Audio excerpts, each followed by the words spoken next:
Yeah, as most of you Rotarians have been with us for a while, I know that every year we have a report from the Engineers Without Borders student chapter here at OSU, and it's you say, well, why are we doing this? Well, it turns out that many of the projects that these guys take on relates to one of our focuses is to support internationally water projects. These guys have been working for a number of years in Guatemala, and you'll hear about that. The faculty advisor is Dr. Greg Wilber. He's been here many times. You old timers know, you've heard from him before. He has been a regular at our Wine into Water fundraiser and has a little display and answers questions about the water projects that they take on. So Dr. Wilber has been faculty advisor of this group for, I think, what did you say, started in 2008. So he's been at it a while, many trips to Guatemala. He's a professor of civil engineering, specializes in environmental areas, particularly water. So please welcome, and he will be introducing his student officers. I'll let him do that. So please welcome the team, Engineers Without Borders, student chapter.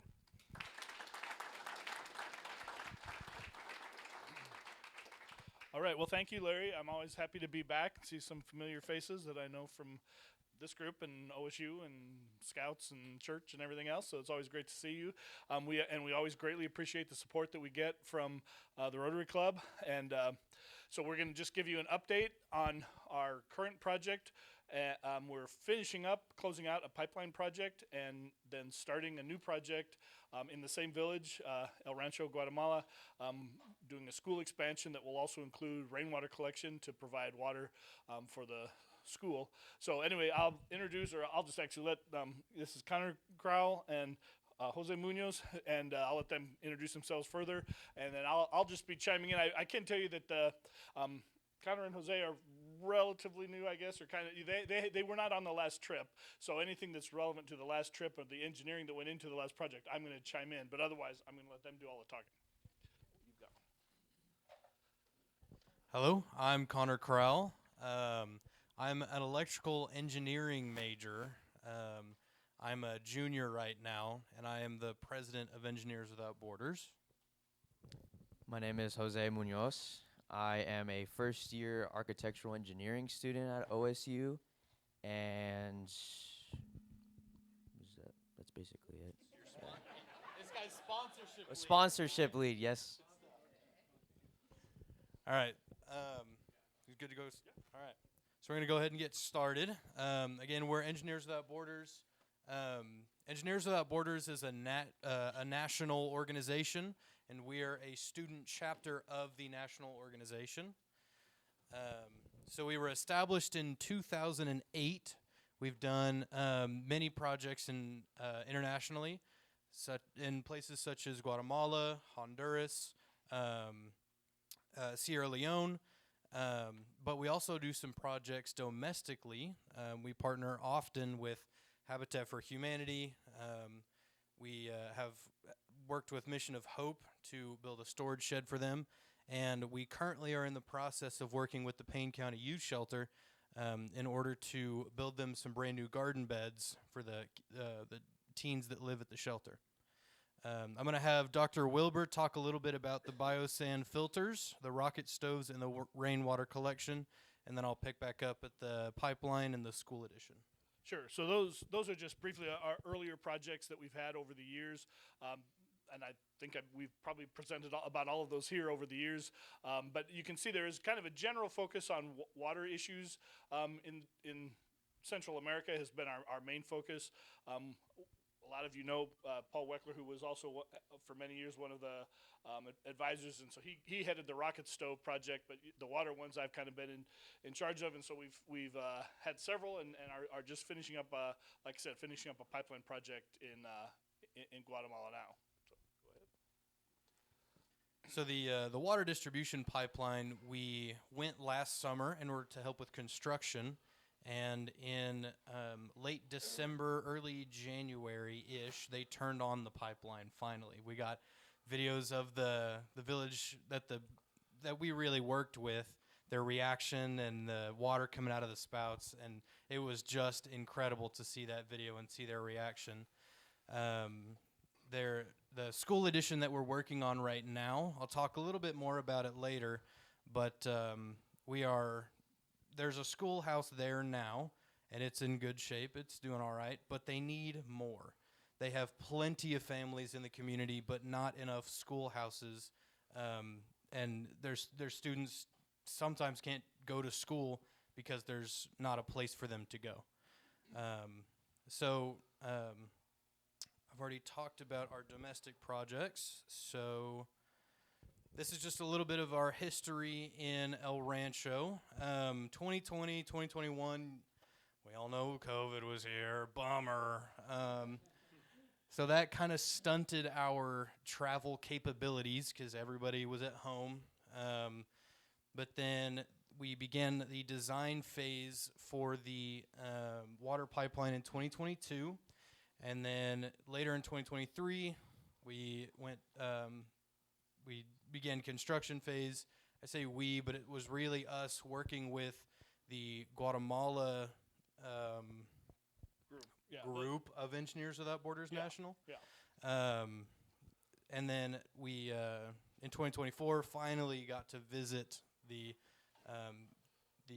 pipeline, and we finally got to go hands-on and get our hands dirty and do some work on the pipeline, help them out. So now over spring break, actually in 2 weeks, by the way.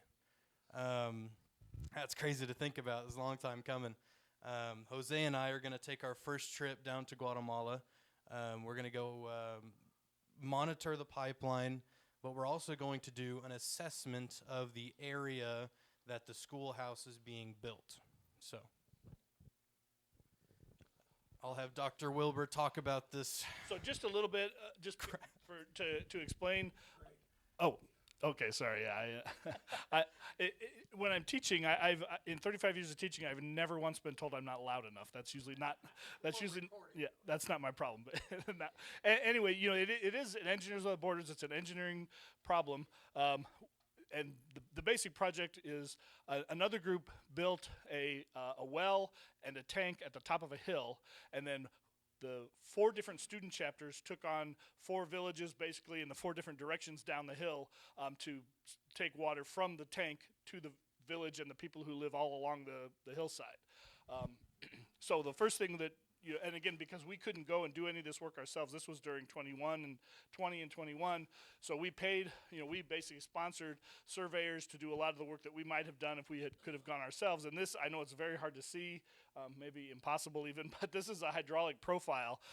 Basically, it's about a 2,200-meter pipeline with a, what did I say there, about a little over 200 meters elevation change. And it goes up and down a couple times. So it's actually kind of an engineering challenge to maintain the pressure. As you go further down the pipeline, the pressure increases. You don't want the pressure coming out of the pipeline to be too much, but you also we needed to maintain enough pressure to get over that second hill. So anyway, it was kind of an interesting challenge. EWB has staff engineers in Denver at the home office, and our students get the experience. It's very much like a real engineering project. We do an alternatives analysis, present our analysis of the data. We send it to the engineers there. They review it. There's back and forth. It's a very collaborative process, and I think it's a great opportunity for the students to get that experience. We also, this is a map. I know it's also kind of hard to read, but this is just a Google map. You can see that faint red line is the pipeline going down the hill. It's pretty rough terrain, so it was a bit of an engineering challenge and also a construction challenge. Again, the actual construction got done when we were not there for that. We also had other challenges, like I know some of you may be familiar. After COVID, the price of PVC pipe tripled or something, so things got a lot more expensive. So we also had to get a lot more aggressive and do a lot more fundraising. But the pipeline is done now. People are getting water, and that's about the best feeling in the world, is knowing that you've done that. What's the source of water at the top of the hill? There's a well. They found, they had a geologist, and they found there's a good groundwater source there. And so boy, off the top of my head, I can't remember how deep the well is. We weren't really involved in that. But yeah, there's a well with a good quality groundwater there. So that's been great. They just needed access to it. And then this just shows some pictures that they sent us of the construction process while it was going on. And one of the aspects of these projects is that the village or the folks who are benefiting from the pipeline participate and volunteer labor or whatever else they can to help. They may not have the money to pay for it, but they participate and contribute in other ways, and this is just an example of that. And that was those pictures are probably from 2022 when the construction was going on, and then we weren't able to be there again until 2023. And this is us. This is a picture from our trip there. As I said, one of the features of the pipeline are pressure relief valves that have to be positioned correctly along the length of the pipeline to make sure that the pressure is enough for everybody, to get the water to their homes, but not so much that it's going to, blow out their faucet or anything. So we have to maintain that, and so that's kind of part of the design. And we were able to go and inspect those and check those and make sure that they were going to work properly. So, like I said, there is some. We spend a lot of time on fundraising, but there's also a lot of engineering that goes into the project. All right, so when we went down, they went down to Guatemala in 24, they did a lot of community participation, kind of what he touched on. The community helped build the pipeline. So, yes, Engineers Without Borders kind of built it and designed it and did it, but they had a sense and pride in the fact that they were hands-on too. They put their own time, their own effort into building the pipeline. So, getting to see pictures of their faces, me personally, but I've heard stories of getting to see their faces, seeing how important this was to them because, correct me if I'm wrong, but previously they had to maintain their water seasonally. So they had to collect water whenever it was raining, and they'd have to ration it out in order to not use bad water. So there was lots of community participation. This is another image of this guy in the top left corner. His name's Fabian. He's giving a presentation to the community because we did a lot of education on how to handle this new pipeline, how to live around the pipeline. And I'll let Jose talk a little bit more about that. So as Connor said, I'll go back to the last slide, but this is education towards adults. So we have a slide later on that shows the education we provided kids about water safety and sanitation. And then this is just more pictures of talking with the community. That picture, if go back to just that Yep. building there, that sign there is for the tank that was installed, and that had been when we got there in 24. That had already been completed. It was just the connections, going down the hill that were still needed to be completed. All right, and then this is the part with educating the kids. So what the previous travel team did was they set up games, and with these games they were teaching, again, these kids water safety, sanitation, what bad water might look like or come from versus their clean water, and what to use dirty water for to make sure that everything gets recycled and used as efficiently as possible. So, as mentioned before, only 28 out of 60 families are able to send their children to school. Approximately 33 students right now attend the school, and with the addition that we're going to add with this new project, the schoolhouse project, we're able to get more kids access to education. And right now, these other families have to resort to sending children to other parts of Guatemala to get their education. So this would be very helpful for them. Some of you may be excited about this part with rainwater collection for the bathrooms and garden irrigation. That's another thing we're looking to incorporate with the construction of this new schoolhouse. And at the request of these teachers working there, we're looking to install hand washing stations following the success of this pipeline. So that's really cool.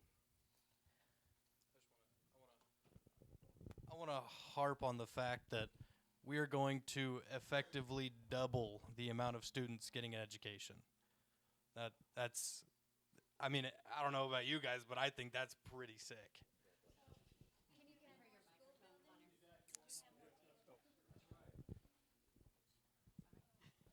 So if you had more buildings, do you have more teachers to teach in them?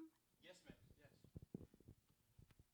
Yeah. So part of the public education was, yes, we're going to build this new school building, and over the course of its construction, we are going to, or the community is going to find more teachers. The community has a couple of people in place already who are going to undergo the training required and the background knowledge required, but yes, there are going to be other teachers in order to account for the increase of students. So this picture right here shows where the new site is planned for the schoolhouse. It's right next to it is the original schoolhouse, correct? And so that's where we're looking to run our tests on, make sure that the ground is safe for building on, and take measurements on the original schoolhouse. It's our plan for the travel team going this spring.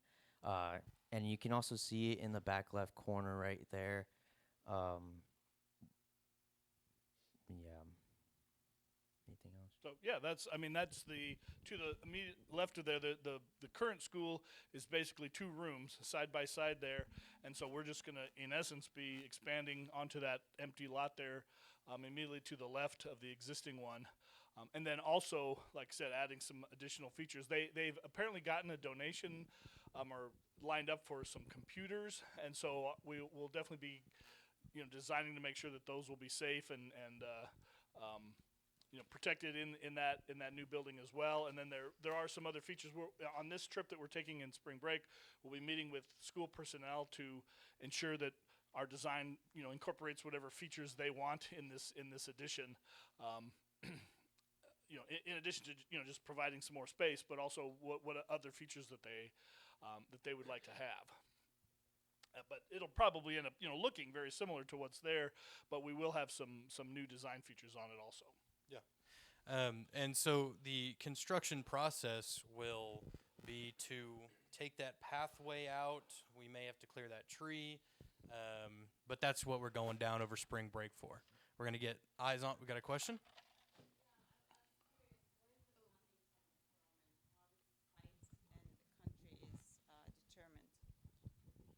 Selecting the site and location, where the funding is coming from Okay. for this project, and what other universities are involved, and how do you go about determining which country and project that's going to be funded? Okay, yeah. Thank So you.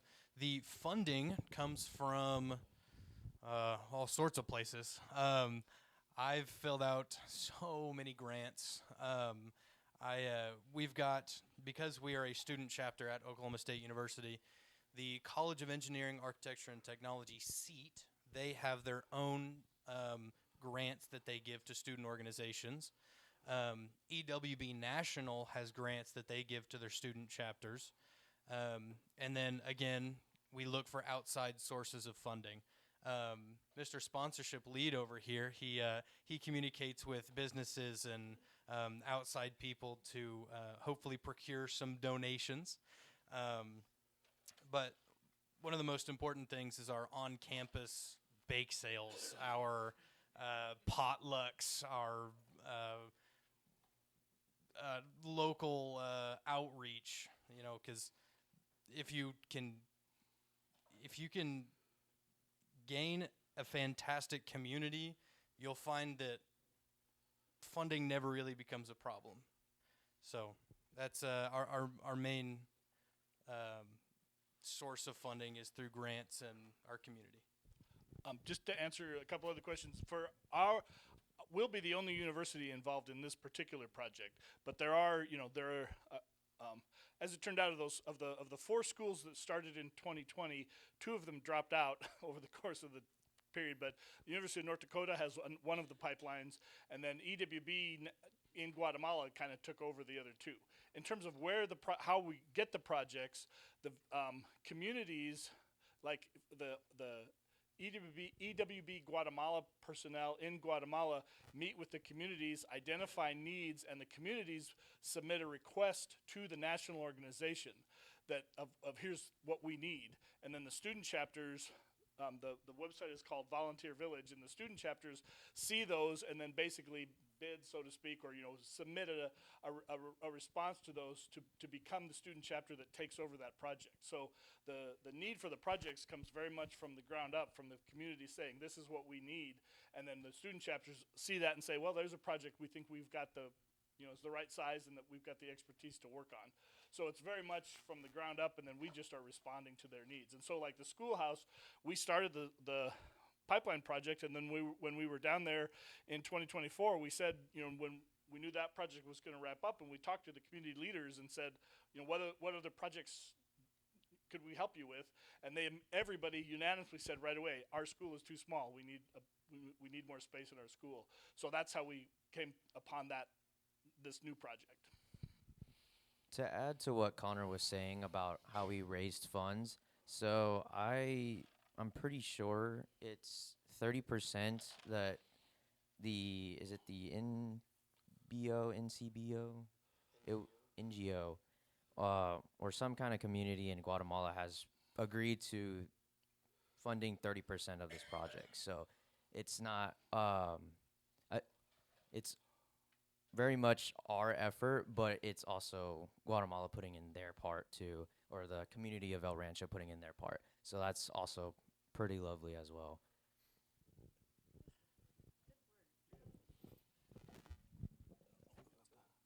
Yep, there we go.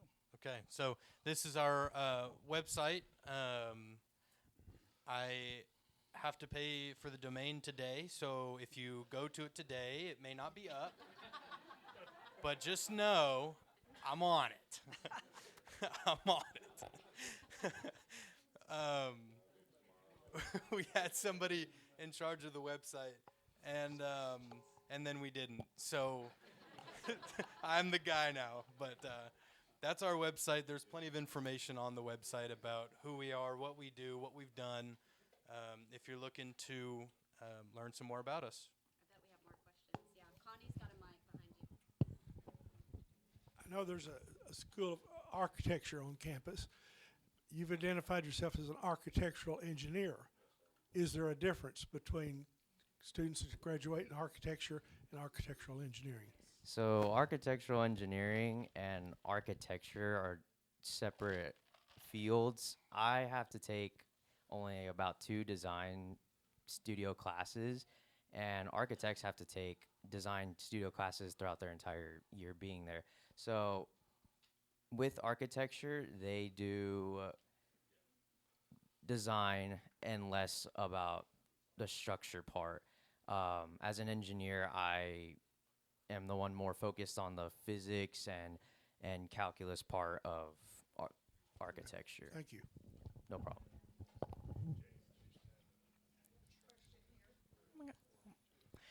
Question about the student side of it. So how many students are going down, and then the educational side too? So does Engineers Without Borders or the university provide some sort of holistic training as far as like immersing yourself in the culture while you're there and getting involved that way? So I'll answer the second part of that question. So for sure we had to do a bit of training. We did, I think it's a study abroad training in order to go on this trip to Guatemala. It required just basic understanding of safety, agreements of what you're getting into, as well as soon we will be taking we'll be doing a presentation about cultural awareness. That'll be coming up soon, right before our trip. So looking forward to that for sure. Yeah, so Study Abroad does a pretty good job of that training. But then we are taking, our travel team is 7 students, a graduate student mentor, and Dr. Wilber, and then the civil engineering faculty head, Dr. DeLotte. We're going to go down there. I think that's about the size it usually is, 10 people. Yeah, that's a normal group. We'll be there we fly down, This is a 3 short one, yeah. Yeah, 3 in the morning, March 19th. We're catching a flight to Florida, to Fort Lauderdale, and then from Fort Lauderdale to Guatemala. And then the 20th and the 21st we'll be in Guatemala doing the work, and then the 22nd we do the reverse and we come back. So, a couple of questions. How big is this community? How many people live there? How much water do you bring down in a day, a week, a month, whatever? And you bring down water, and then is there a sewer system? The community, I believe, is about 1,800 people. And it's kind of scattered all along the side of the hill, but the bulk of them are at the bottom of the hill. In terms of I actually don't know the flow rate, how much water they're using. It's kind of evolving because they're gradually tapping into it. We did the engineer who put in the pump and the well, I don't remember the number off the top of my head, but they did do a study to make sure that well and pump would have the capacity to meet the needs of the 4 communities that are being served. But I don't actually know the number off the top of my head. I do know that there's a chlorination system at the front of at the top of the hill at the tank, so the water will be treated, similarly to the way groundwater would get treated here in the U.S. As far as a wastewater system, no, there is not. Most of the homes have septic tanks or individual treatment systems like that. There is no centralized wastewater collection or treatment in El Rancho, but I don't have any statistics, but I know just from talking to people that most of the homes do have septic tanks. I have one question. I saw the ditch that they were laying the pipe in. Was that mechanically dug, or were those people hand digging that trench? There was some of both. They did have some places where they had trenchers, but a lot of it was hand dug.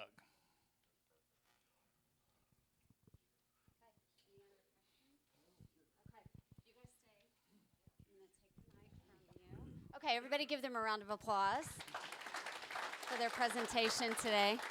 Okay,